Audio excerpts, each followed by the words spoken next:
بسم الله الرحمن الرحيم الحمد لله والصلاة والسلام على رسول الله محمد وعلى آله وصحبه ومن اهتدى بهداه اللهم أرنا الحق حقا وارزقنا اتباعه وأرنا الباطل باطلا وارزقنا اجتنابه إمان داراني بريز مسلماناني خوشويست سلام ورحمة ومهرباني خواهي قورتان لبه سپاس بۆ خوا لە ئەڵقەیەکی تری زنجیرە باسەکانمان لە ژێر ناونیشانی میهرەبانتر لە میهرەبانی بە خزمەت ئێوەی بەڕێز و خۆشەویست گەیشتینەوە.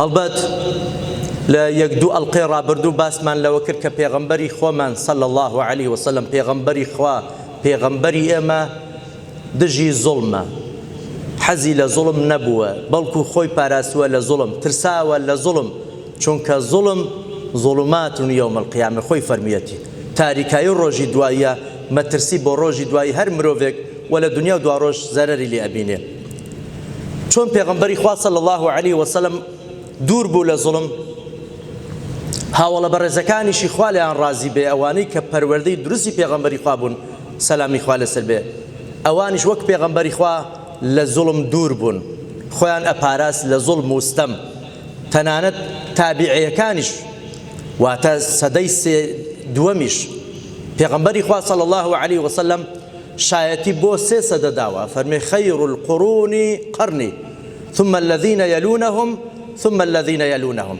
باشترین سەدە سەدەی منە خەڵکەکە خەڵکێکی مسلمان پێغەمبەری خوا ڕابەرایەتیان ئەکا لە نێویانە ئیمامیانە باشترین دواتر ئەوانەی لە دوای من دێن واتە سەدەی دووەم کە سەدەی تابعینە سەدەی تابعینش خەڵکێکی زۆر باش بووە پێغەمبەری خوا شایەتی بۆ داون و هەروەها ثم الذين يلونهم سەدەی سێمینیش کە پێی ئەگوترێت تابع التابعین ئەوانەی لە دوای تابعینیش هاتوون ئەوانش هەر پێغەمبەری خوا شایەتی بۆ داون بەڵام ئەوانی تر بێگومان مرۆڤن هێواش خەڵک دوور ئەکەوێتەوە لە پەیامی پێغەمبەری خوا صلی الله عليه وسلم کەم تا زۆر ڕەنگە خراپە و تاوان دێتەوە ناو خەڵکی بەڵام ئەو سێ سەدەیە بەڕاستی سەدەی نمونەیی بوون ئەنسانی مسلمان ئەتوانێت چاویان لێ بکات لێیان فێر بێ چەندە خەڵکێکی میهرەبان و بەڕەوشت بوون بێگومان ئەگەر تەماشای کتاب و سیرەتی ژان و ژاننامەی هاوڵانی پێغەمبەری خوا ئەکەین خوا لێیان ڕازی بێ تا بڵێ کەسانێکی میهرەبان بوون دوور بوون لە زوڵم مستەم با پێکەوە هەندێک نمونە باسکەین کە ئەوان نمونەی هەندێک لە هاوڵی بەڕێزی پێغەمبەری خوایە خوا لێیان ڕازی بێ کە چەندە بە بەزەیی بوون إياسي كوري سلمة بما نجرته لباوشي وقال مر عمر بن الخطاب رضي الله عنه وأنا في السوق وهو مار في حاجة له الرجل كان عمر كوري خطاب بيشوا عمر خوالي الرازي به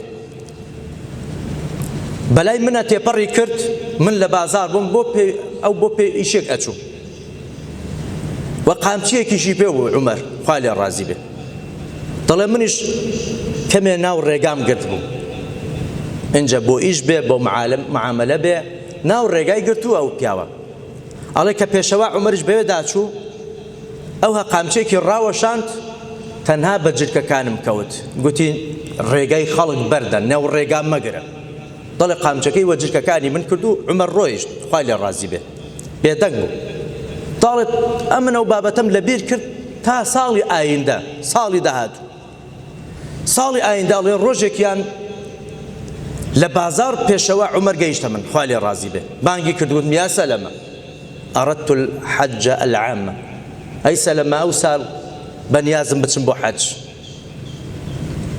ئەڵێ قولت نەعەم یا ئەمیرە المؤمنین گوتم ئەی میری ئیمانداران بەڵێ دەڵێ دەستی منی گرت سوێن بەخوا دەستی منی بەرنەدا هەتا چوینە ماڵەکەی خۆی بردمیەوە ماڵەوە دەڵێ چیسێکی هێنا 600 درهەمی تێدا بوو 600 درهمی تێدا بوو لە چیسەکە گوتی فەرموو سەلەمە ئەوە بۆ خۆت و مەسرەفی ماڵ و منداڵی خۆت بەکاربێنە ئەوە لە بەرامبەر ئەو قامچەی پار ڕامۆشاند کە پێت کەوت دەڵێ پێشەوەی ئیماندارن وەڵڵاهی هیچ ئازاری پێ نەگەیاندوم و بە جلک و پۆشاکم کەوت ئەمن وەڵڵاهی ئەتا ئەو لەحزێش ئەو بابەتەم هە لەبیر نەماوە ئەزانی پێشەوە عومەر چا فەرمێ دەڵێ وەئەنا وەڵڵاهی ما نەسیتها بعد دا والله سوێن بەخوا لەپار من ئەوم لەبیر نەکردووە هەدەم گوت چاوم پێ بکەوێتن دەبێ ئەو حەقەی بۆ بکەمەوە پێشەوە عومەر قامچێکی ڕاوەشاندەوە بە جلی کەوتووە، نە ئازاری داوە نە برینداری کردووە، تەنها گوتی ڕێگەی خەڵک بەردە کە چی لە بیری نەکردووە. ساڵی ئایندە کە بەنیازە بچێ بۆ حەج ئەچێ کیسەیەکی 600 دیرهەمی زیو، چونکە دیرهەم زیو بووە، دینار زێر بووە، ئەدا بەو پیاوە لە تۆڵەی ئەوەی نەبادە دڵی شکابێ ئازارێکی پێگەیشت بێ بەڕێزەکانم. ئەوە میهرەبانی بووە. بۆ ئەوانە میهرەبانتر نەبوون لە میهرەبانی. ئەو نمونە جوانە کە خۆی ئەمیری ئیمانداران بووە، سەرۆکی وڵات بووە، 30 وڵاتی وەکو ئێستا لەژێر دەستی عومەر بووە، خوا لێ ڕازی بێ، کەچی حیسابی شعور یەک موسڵمانی کردووە، ڕەشوڕوتێکی بازاری کردووە. قەیسەری ڕۆم باڵوێزێکی خۆی ئەنێرێ بۆ لای عومەری کوڕی خەتاب، خوا لێ ڕازی بێ، بۆ ئەوەی تەماشای بارودۆخی نێودەوڵەتی موسڵمانان بکە و بە چاوی خۆی ببێنێ عومەر و دەوڵەتی عومەر خەریکی چییە. ئەو باڵوێزە و نوێنەرەی قەیسەری ڕۆم کە دێتە ناو شاری مەدینە، پرسیار لە خەڵکی مەدینە ئەکارێ، پێم ناڵێن ئەینە مەلیککم، پادشاتان لەکوێیە، مەلیکەکەتان لەکوێیە؟ مەبەستی لە عومەری کوڕی خەتاب بوو، خوا لێ ڕازی بێ. هەڵێ خەڵکی مەدینە گوتیان ما لەنا مەلیک، کاکەی مەوڵا هیچ پاشامان نییە، ئەمە مەلیکمان نییە، بەل لەنا ئەمیر، بەڵکو ئەمە میرێکمان هەیە، ئەمیرێکمان هەیە. ئەویشان قەد خەرەجە ئیلا ظاهری المەدینە، چوویتە دەرەوەی شاری مەدینە بۆ ئیش و کار. ئەڵێ ئەو پیاوە گوتی هەندێک ناونیشانی لێ وەرگرتن لە چ مەنتیقەیەکە لە چ مەناوچەیەکە، بە دوای ئیمامی عومەر چوو، خوا لێ ڕازی بێ. وەختێک ئەگات بە ئیمامی عومەر دەڵێن ئەوەی عومەرە. پێشەوە عومەر لە بەرتشی خۆر لەسەر ئەو عەرزە درێژ بووە، ئەو دەستانی خستۆتە بەر چەناکەی خۆیان، بە هێواشی لێی خەوتووە، ئیسراحەتی کردووە، دوای ماندووبوون و شەکەتبوونێک.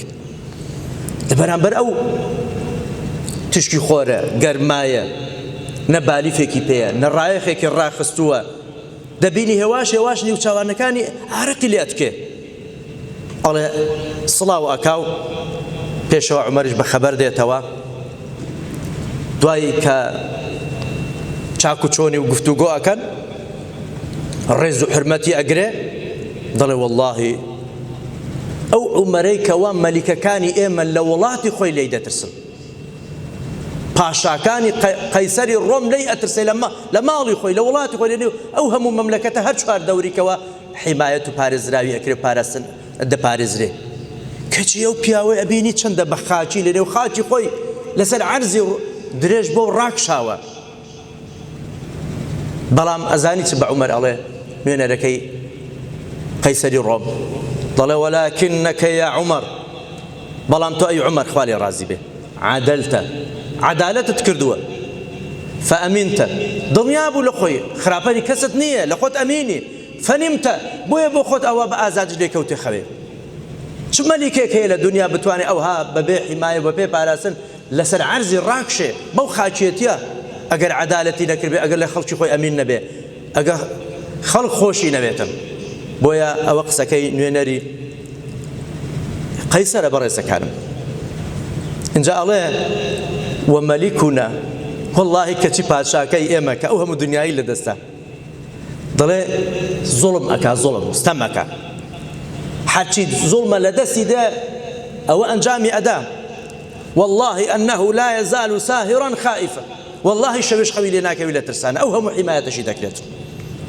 أشهد أن دينك الدين الحق، والله شايت يدم أو دينيتو باشترين دينا، حق ترين دينا. الله والله أجر لك تايق سكاني الله أجر من نري قيصر نبوة ما والله هر إسا مسلمان أبو بلا من نتمو بردسي قيصر دي والله اسمه بردسي أو بزاني مسلمان من لسرم أدات لنا خوا مسلمان بوم، بس والله نابيرم إسلامتي خو من أشكرام بكم سير كبرز كانوا أو هاولي برزي بيغمبري خواب سلام عليه خوا لي الرازي خلق كشيء بأدبية كبرامبر بيغمبري خوا سلام عليه برامبر هاولاني بيغمبري خوا لجان يا جارك جان نامي وبيا وجوراني نخندو توا لخورة ضلع أوانت داجير كرم عمر هاتوا ولاتي داجير كردوا دسي دريجي كردوا بس المال وناموس وكرامتي خلقه ما به هیچ بەڵگەیەک ئەو عومەرە کە دوژمن شایەتی بۆ ئەدەن ئەو عومەرێکەوە بە هەژاری ژیە، بەڵام خزمەتێکی زۆری خاک و وڵات و میلەتی خۆی و دیندارانی کرد. گەشتی عەدالەت هەر بەردەوامە، لە عومەری کوڕی خەتابەوە ئەچێ بۆ عومەری کوڕی عەبدولعەزیز کە ئەویشە لە خانەوادە و بنە ماڵەکەی عومەرە، خوا لێ ڕازی بێ. عومەری کوڕی عەبدولعەزیز یەکێک بوو لە خەلیفەکانی ئومەویەکان، بەڵام لە خەلیفە ڕاشیدەکان بوو. لەو خەلیفانە بوو کەوە زۆربەی هەرە زۆری زانا موسڵمانەکان و نووسە موسڵمانەکان بە خەلیفە و جێنشینی پێنجەمی پێغەمبەری خوای ئەژمارەکەن، واتە لە ڕیزی خولەفای ڕاشیدین ئەژماری دەکەن. ئەوەندە عادل بوو ئەو پیاوە بەڕێزە. ئەڵێ مالیکی کوڕی دینار مەشهور و بەناوبانگ و دەیانگۆ پیاوێکی زاهیدە. زاهید یعنی کەسێکی دنیا نەویست، زۆر بایەق بە دنیا نادە، زیاتر هەوڵی بۆ قیامەتەدە. دەڵێ ڕۆژێکیان دەیگوت یەقولونە مالکون زاهید، دەڵێن مالک پیاوێکی زاهید و دنیا نەویستە. دەیگو ئەی زوهدین عندی، کۆ زوهدی من، چ زوهدێک لە لای منە، چ دنیا نەویستێک لە لای منە. إنما الزاهد عمر بن عبدالعزيز، والله ئەگەر بە دوای زاهیدا ئەگەڕێن خەڵکێک پیاوێک کە دنیا نەویست بێ بڕۆن لە لای عومەری کوڕی عەبدولعەزیز بدۆزنەوە. ئەو زاهیدە. اینجا دەیگوت ئەتەته الدنيا فاغرة فاها، دنیا دەمی کردوتەوە بەرەو ڕووی ئەو دێ، بەڵام فتەرەکەها جوملەتەن تێکڕای دنیای بەجێهێشتەوە پیاوە. خۆ هەموو دنیا بۆ ئەو چووە، هەموو دەرگاکانی دنیا بەڕووی ئەو کراونەتەوە، بەڵام ئەو پیاوە بەڕێزە هەمووی بەجێهێشتووە و دنیای ناوێ. ئەزان ئەڵێن چی؟ لە تەواوی خەلافەتەکەی خۆی تا خەلیفەی موسڵمانان بووە، جگەل لە یەک کەراس لەبەری نەکردو. تەنها کەراسێکی هەبووە کە کاتێ ئەچوو بۆ دەوامی ڕسمیە و کەراسی پۆشیوە تا خەلیفە بووە، یەک کەراسی پۆشیوە کەوا هەموو دەوڵەت لە ژێر دەستی ئەو بووە. بەڕێزەکانم ئەوە زاهیدە. دەڵێ ئەگەر شوشبای چاوەڕوانێک تا وشکە بوویەوە. لە کاتێک کە خۆی لە نێو بنەماڵی خەلیفەکان و دەوڵەمەندەکانە سەری هەڵداوە، لە دایک بووە و گەورە بووە، زۆری هەبووە، خێزانی هەروەها کچی خەلیفە و ناوداران بووە. بەڵام هەر ڕۆژێکا بێتە خەلیفە هەموو ئەو زێڕ و خەشڵانەی کە با و برایەکان لە بۆ خێزانی ئەویان کڕی بوو قەدیم هەمووی ڕەوانە ئاکات و بۆ خەزینەی گشتی. دەڵەوەی من نییە، ڕەنگە براکانت کە کار بەدەست بوون ناحەقیان کردبێ لە خەزینەی گشتیە، دەبێ هەموو بچێتەوە خەزینەی گشتی، هەمووی ڕەوانەی نێو خەزینەی گشتیەکە بەیتولماڵەکە. بەڕێزەکان ئەو پیاوە ڕۆژێکان ئەچێتەوە ماڵی خێزانەکەی، حەزی لە ترێ بووە، ترێ داوای لێەکە 1 درهەمی پێ بدە، بچێ با 1 درهم ترێ بکڕن بخوا، حەزی لێ ئافرەتە ئینسانە. دەڵێ وەڵاهی درهمێکم پێ نییە. خێزانەکەی دەستەکە بە گریان، تو ئەو خوایی، تو ئەو دەوڵەتە هەموو لە دەستی تۆیە، 1 درهمت پێ نییە، ئێستا من بچم حەزم لە ترەیە، میوەیە کە خێزانی سەرۆکی موسڵمانانم، خەلیفەی موسڵمانانم کەوا کیلۆ ترەیەکی پێ بکڕم بیخۆم. دەڵێ نەوەڵڵا ماڵ هەموو لە دەستی منە، بەس ماڵی من نییە، هەمووی دەوڵەتە، میلەتە، ناتوانم، جورئەت ناکەم 1 درهمێکی دەستی بۆ بەرم. سیرکەم بەڕێزەکان، ئایا ئەوە لە خەیاڵ ناچێت؟ ئەوانە میهرەبانتر نەبوون لە میهرەبانی؟ ئەڵێ ئەوەندە خزمەتی خەڵکی کرد، بە دوای چاکردنی ژانی خەڵک بوو خۆی لەبیر کرد بوو.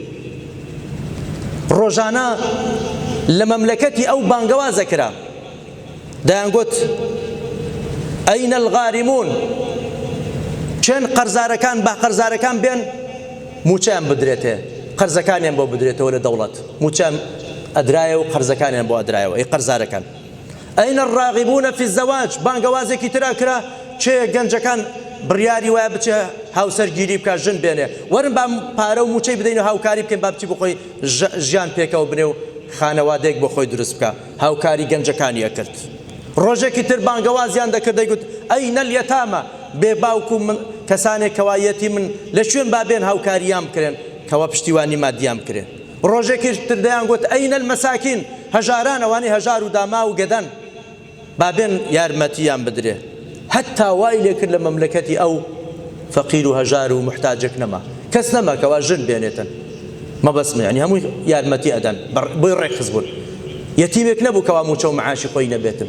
هەتا هەندێک دەڵێن گەیشتە ئاسێک عەدالەتی ئەو پیاوە هاوکاری بردووە بۆ خەڵکێکی ناموسڵمانیش لە وڵاتی خۆی کە زیاد بووە، بردیتی خەڵکێک کە موسڵمانیش نییە یارمەتی داون. بەڕێزەکان، ئەوانە میهرەبان بوون، ئەوانە زاڵم نەبوون، دوور بوون لە زوڵم.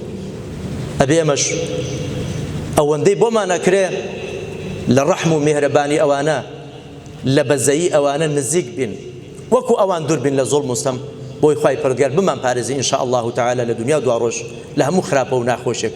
خوای جان خواپەرستەکانمان قبوڵ کەیت، خوای پەروەردگار لە زوڵم و زاڵمان بمان پارێزی، خوای پەروەردگار لە گوناهەکانمان خۆش بیت، خوای پەروەردگار عەفومان بکەیت. پەروەردگارە دەروی خێر لە هەموو مسلمانان بکەیتەوە. أقول قولي هذا وأستغفر الله والسلام عليكم ورحمة الله وبركاته.